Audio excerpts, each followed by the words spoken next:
Christoph Riehacs.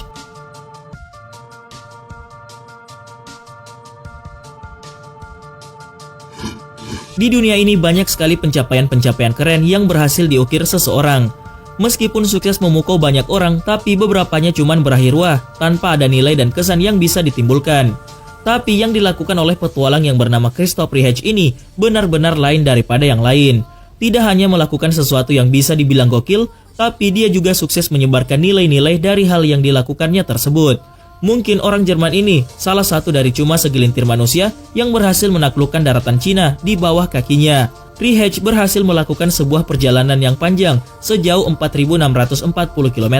Perjalanannya dia mulai dari Beijing dan berakhir di Urumqi, Xinjiang. Ternyata torehan 4.640 km yang bikin kita tercengang tersebut belum ada apa-apanya, karena ternyata target Riehacs aslinya adalah 9.000 km. Jumlah tersebut sama dengan seperti jarak dari Beijing ke rumahnya di Bad Nenndorf, Jerman. Riehacs sendiri memang bermaksud untuk pulang kampung dengan berjalan kaki, tapi sayangnya perjalanannya harus berakhir di setengah perjalanan. Kalian salah besar kalau menyangka Riehacs menyerah sewaktu memutuskan untuk berhenti, karena diketahui ada beberapa masalah yang dialaminya. Mulai masalah teknis seperti aturan perbatasan dan juga hal-hal pribadi yang lain. Tapi capaian angka ini saja sudah luar biasa dan tidak semua orang bisa melakukannya. Asiknya melakukan adventure adalah banyaknya hal-hal luar biasa yang akan dialami, dan semuanya tidak akan sama dari satu titik ke titik yang lain, dan hal ini pula yang dialami Riehacs selama dia melakukan The Longest Way. Berbagai hal seru dialaminya, mulai dari bagaimana berinteraksi dengan para penduduk setempat yang ramah, hingga melihat berbagai pemandangan epik yang jarang disaksikan banyak orang. Di video The Longest Way yang diupload ke channel pribadinya, dia sempat ditemani beberapa orang terdekatnya.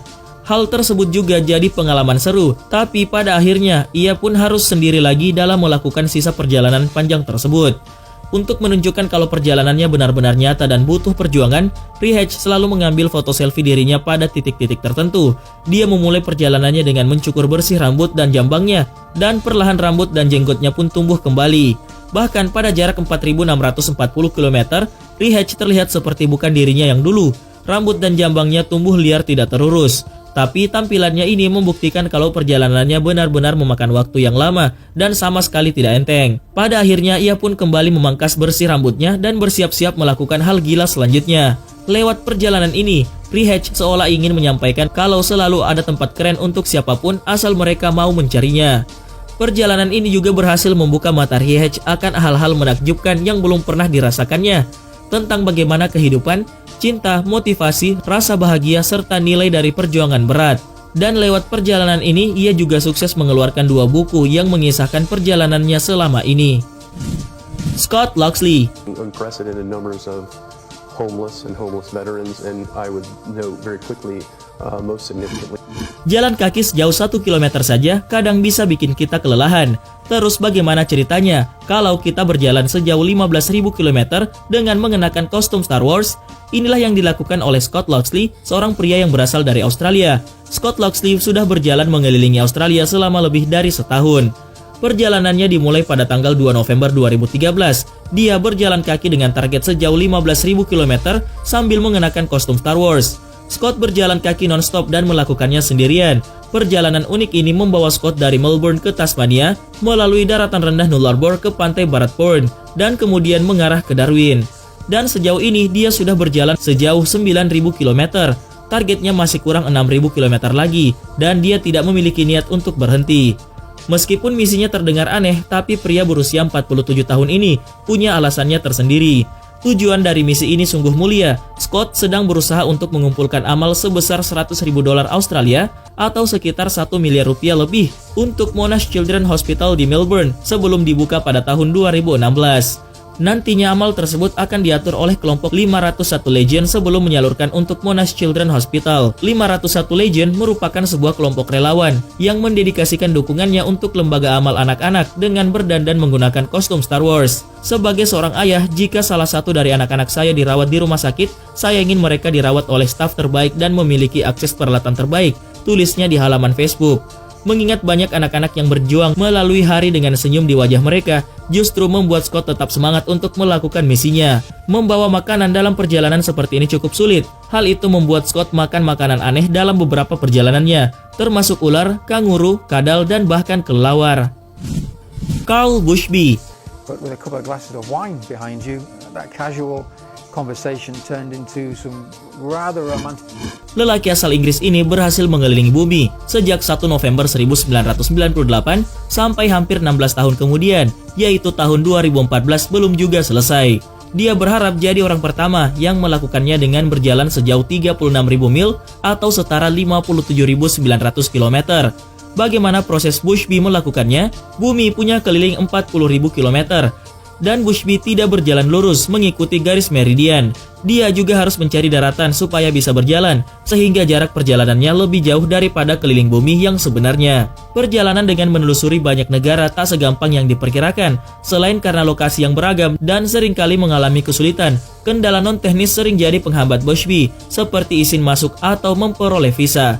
Misalnya sewaktu dia berusaha menembus daratan Rusia, persiapan melewati negara tersebut sebenarnya sudah berulang kali dilakukan, bahkan perjalanannya sudah jauh sampai di pedalaman. Tetapi dia harus berulang kali keluar Rusia dikarenakan visanya habis. Bushby lahir di Hull, Inggris pada 30 Maret 1969. Dia sudah bergabung dengan British Army saat umurnya 16 tahun. Bushby lalu mengabdi di kesatuannya The Parachute Regiment selama 11 tahun, sebelum akhirnya dia memutuskan untuk berpetualang mengelilingi bumi. Pada 1 November 1998, perjalanannya dimulai dari ujung selatan Chile Punta Arenas. Pada waktu itu, dia merencanakan perjalanannya akan berakhir pada tahun 2014. Sewaktu dia memulai petualangannya tersebut, dia berusia 29 tahun. Kendala yang dialaminya salah satunya seperti yang dituliskan di atas, yaitu izin yang sangat lama. Untuk menembus daratan Rusia saja, dari Maret 2006 masih berulang kali harus diperbarui. Perjuangan Bushby seperti suatu hayalan. Dia menghabiskan waktu hampir setengah hidupnya di perjalanan, di tengah kesepian, di tengah badai, dan ancaman alam lain yang ganas. Dia bahkan melupakan perkembangan dunia. Bushby mengatakan, ketika saya memulai penjelajahan tersebut, smartphone, GPS, dan internet belum ada. Saya hanya membawa peralatan kaset dan kamera dengan film sekali pakai. Dan sekarang teknologi sudah berkembang. Ada GPS, website, dan semua orang mengetahui keberadaan saya, dimanapun baik siang ataupun malam. Meskipun begitu, apa yang sudah dilakukannya telah menoreh sejarah tersendiri. Upayanya telah tercatat sebagai orang pertama yang berusaha mengelilingi bumi dengan berjalan kaki. Kisah kegigihannya dalam berjuang juga bisa menjadi pendorong di saat mental seseorang sedang jatuh. Inilah salah satu bukti orang yang mempunyai kemampuan hebat untuk tujuannya demi mengejar cita-cita. Masahito Yoshida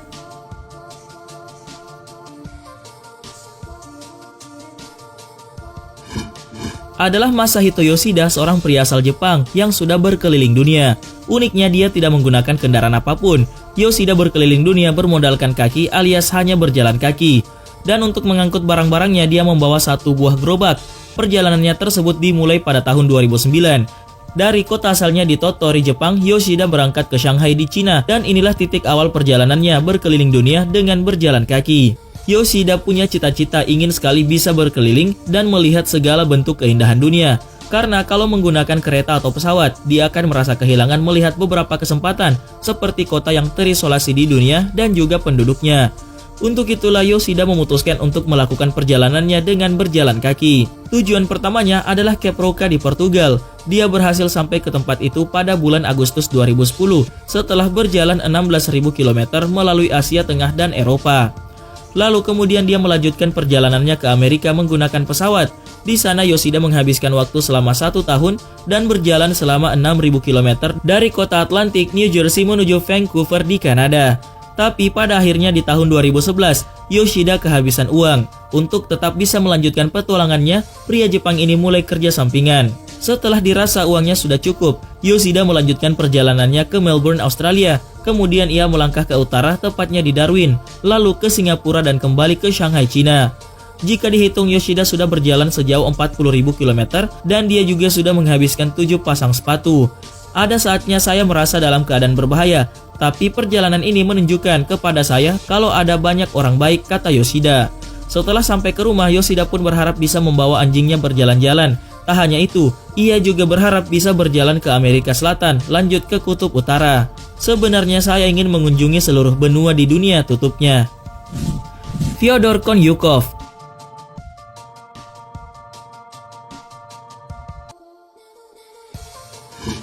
Petualang nekat asal Rusia, Fyodor Konyukov jadi orang pertama di dunia yang mengelilingi dunia menggunakan balon udara. Petualangan nekat asal Rusia Fyodor Konyukov menjadi orang pertama di dunia yang berhasil mengelilingi dunia menggunakan balon udara. Ia baru kembali tiba di Moskow setelah mengendarai balon udara selama 11 hari sendirian. Awalnya sangat sulit dan kemudian bahkan lebih sulit lagi. Saya tidak bisa tidur, makan atau beristirahat sepanjang perjalanan, tutur Konyukov setibanya di Bandara Domodedovo, Moskow. Dia disambut oleh lebih dari 100 orang teman, penggemar dan wartawan. Dia mengaku sungguh senang berkesempatan mengagumi keindahan planet bumi dengan cara yang unik. Dia mengatakan matahari terbit dan tenggelam, saya tak henti mengabadikan momen-momen tersebut. Sang penjelajah dunia ini menyebutkan dia sudah bermimpi untuk keliling dunia menggunakan balon udara sejak tahun 2002. Dia merasa durasi penerbangan yang dia alami lebih panjang dari yang sebenarnya. Pada 23 Juli, balon Konyukov yang diberi nama Morton tiba di Norham. Setelah ia mulai perjalanan dari titik yang sama pada 12 Juli, memecahkan rekor sebagai penerbangan balon udara tercepat di dunia. Sampai saat ini baru ada 2 penerbangan balon udara keliling dunia sebelum Morton. Penerbangan pertama berlangsung pada tahun 1999 sewaktu Bertrand Piccard dari Swiss dan Brian Jones dari Inggris Raya terbang sejauh 40.000 km dari Swiss dan mendarat di Mesir dengan kurun waktu 19 hari 21 jam 55 menit. Penerbangan kedua berlangsung pada tahun 2002 sewaktu Steve Fossett dari Amerika Serikat terbang menggunakan rute yang sama seperti Konyukov selama 13 hari 8 jam 33 menit. Sementara Konyukov berhasil menyelesaikan rute tersebut dalam 11 hari 5 jam 31 menit. Balon Morton Konyukov lepas landas dari Norham, Australia Barat pada tanggal 12 Juli 2016 pukul 7.30 waktu setempat. Balon udara tersebut terbang non-stop di atas Australia, Samudra Pasifik, Amerika Selatan, Samudra Atlantik, melewati Tanjung Harapan Indah dan Samudra Hindia, lalu mengakhiri perjalanan di Australia. Penerbangan paling sulit yang dirasakan Konyukov yaitu di atas Samudra Hindia. Setelah melewati titik ekstrim selatan Afrika, Konyukov terjebak di tengah angin kencang yang membawanya ke arah tenggara. Dan untuk mengubah arah penerbangan tersebut, Konyukov harus naik ketinggian lebih dari 10.600 meter untuk mendapatkan hembusan angin ke arah barat laut dari Antartika ke Australia. Rekam jejak Konyukov sebagai petualangan memang tidak mungkin diragukan. Dia sudah pernah mendaki Gunung Everest dan beberapa puncak tertinggi di semua benua, melakukan perjalanan menyeberangi Samudra Atlantik menggunakan kapal kecil selama 46 hari, melintasi Greenland sejauh 800 km dalam waktu 16 hari, keliling Antartika, serta melintasi Samudra Pasifik sendirian selama 159 hari.